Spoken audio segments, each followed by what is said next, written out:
सदाचार श्रुति शास्त्र वचन अविरोध उचारियो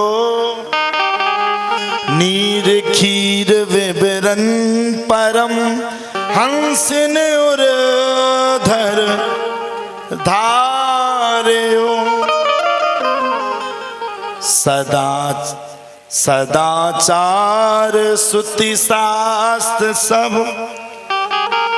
सदाचार श्रुति शास्त्र वचन अविराधार्यो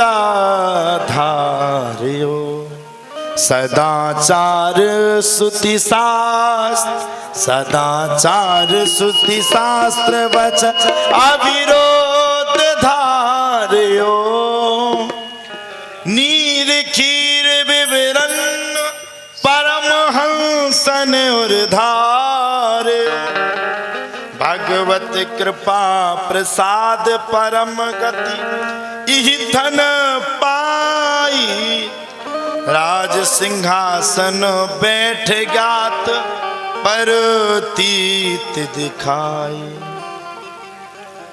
वर्णाश्रम अभिमान तज पद रंज बंदहि जासु की वर्णाश्रम अभिमान तज पद रंज बंदहि जासु की संदेह ग्रंथि खंडन निपुण पानि विमल रदास की संदेह ग्रंथि खंडन निपुण पानि विमल रदास की वर्णाश्रम अभिमान तज पद रज बंदहि जासु की संदेह ग्रंथि खंडन निपुण पानि विमल रदास की पानि विमल रदास की पानि विमल रदास की।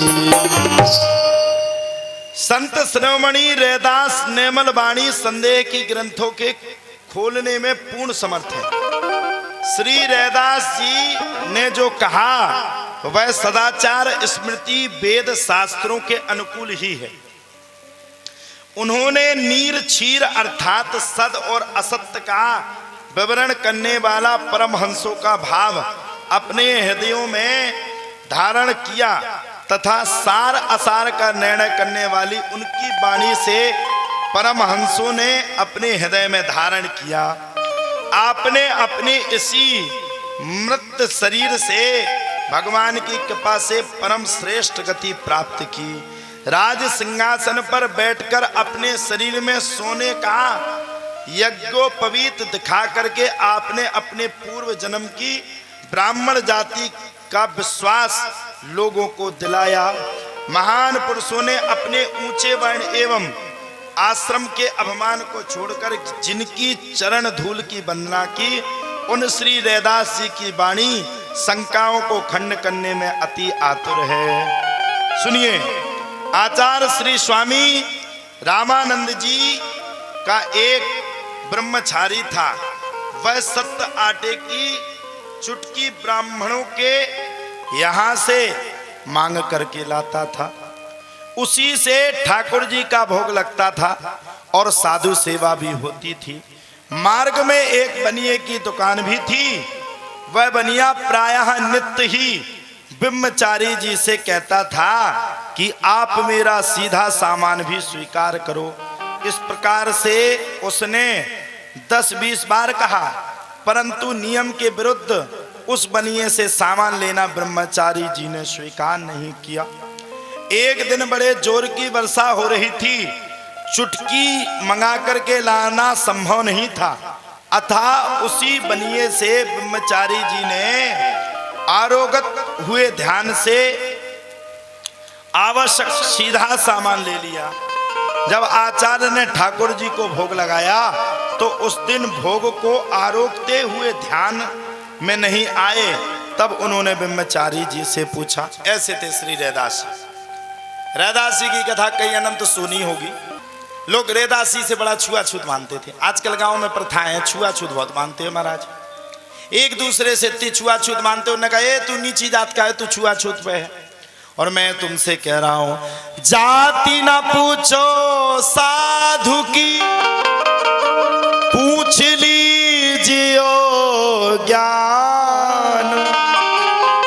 जाति ना पूछो साधु की, पूछ लीजियो ज्ञान। साधु की कोई जात नहीं होती। एक बार की बात है, एक महाराज ने, रैदास जी के समय में कोई राजा रहा करते थे। राजा ने सभी ब्राह्मणों को बुला करके उस ब्राह्मणों में रैदास जी को भी बुलाया और सभी ब्राह्मणों को बुला करके सबका निमंत्रण करवाया, यानी कि सबको भोजन के लिए आमंत्रित किया। रैदास जी भी संत थे, संत का भाव था रैदास जी का।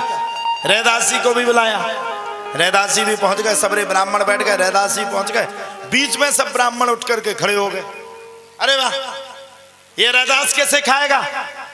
इसके बगल में हम नहीं खा पाएंगे, अगर ये पाएगा तो हम नहीं पाएंगे। ये थोड़ा सा जाति सूचक शब्द ब्राह्मणों ने बताया। अच्छा, ब्राह्मण का कोई अनादर नहीं कर सकता संसार में। ब्राह्मण सर्वश्रेष्ठ है, ब्राह्मण पूज्य है और ब्राह्मण पूजनीय है, वंदनीय है। इसलिए ब्राह्मण का सम्मान हर कोई करता है। अब भैया सबको बात लग गई और बात लग करके राजा ने तुरंत कहा ब्राह्मणों से, कोई बात नहीं विप्र देवता, अगर रैदास के बैठने से आप इस प्रसादी को नहीं पाते तो एक काम करो, आप ही अपनी प्रसादी को स्वयं बना लो, स्वयं पालो। सब ब्राह्मण तैयार हो गए। ब्राह्मण बड़े तेज, बुरा मत मानना, थोड़ा सा ब्राह्मणों के भी ऐसे ऐसे कार्य हो जाते हैं कि बामुन वेद मसालची इनकी उल्टी रीत। अब ज्यादा नहीं कहेंगे, नहीं तो सबरे हम पे चढ़ जाएंगे। भाषण तो खूब देंगे, हमारे पूज्य मलुक पीठ वाले गुरु जी आदि कह रहे थे, भाषण खूब देंगे लेकिन मानेंगे नहीं, शासित नहीं होंगे।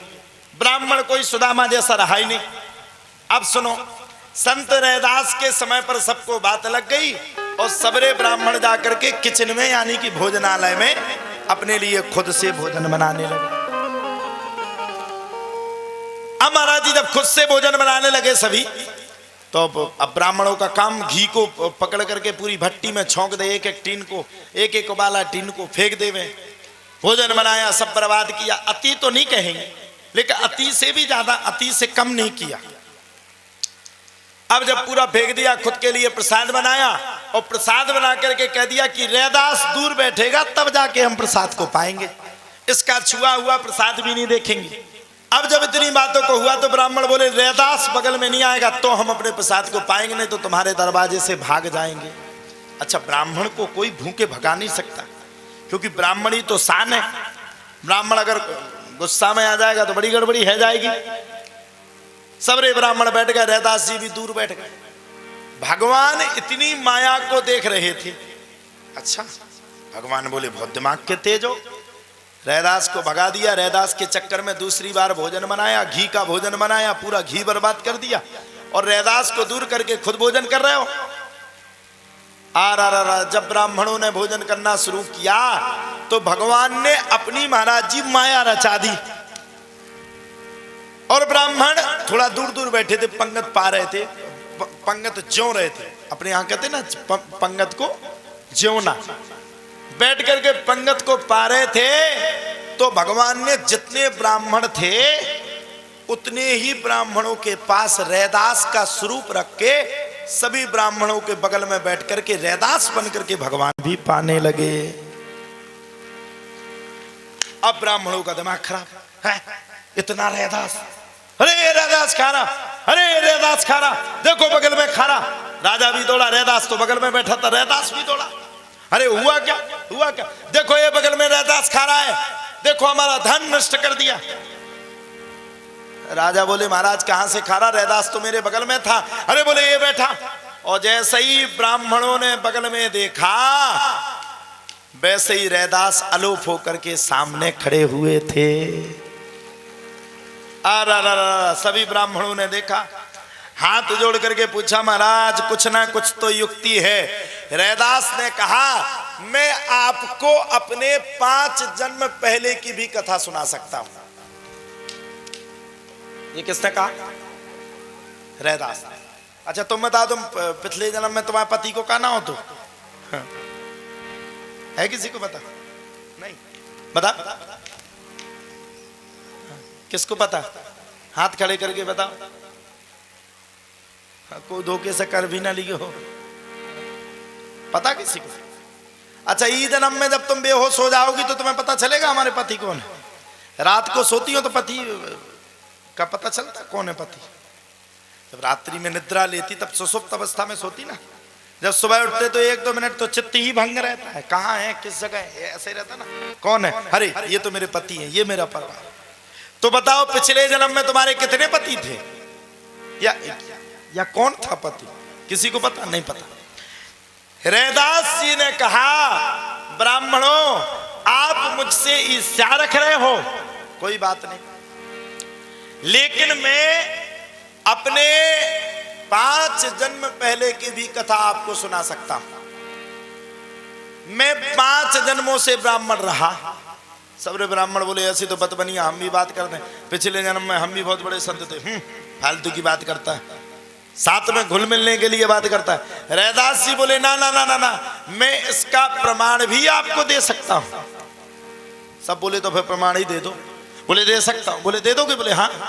रैदास जी ने क्या किया, अपनी चमड़ी को फाड़ा। क्या किया? चमड़ी, क्या चमड़ी? ये चमड़ी को फाड़ोगे तो क्या निकलेगा? क्या निकलेगा? खून। रैदास जी ने अपनी चमड़ी को फाड़ा और चमड़ी में से खून ना निकल करके स्वर्ण था, और स्वर्ण में ही स्वर्ण का जनेऊ पहने हुए रैदास जी के दिव्य दर्शन सभी को हो गए। सब समझ गए, हो ना हो यही रैदास है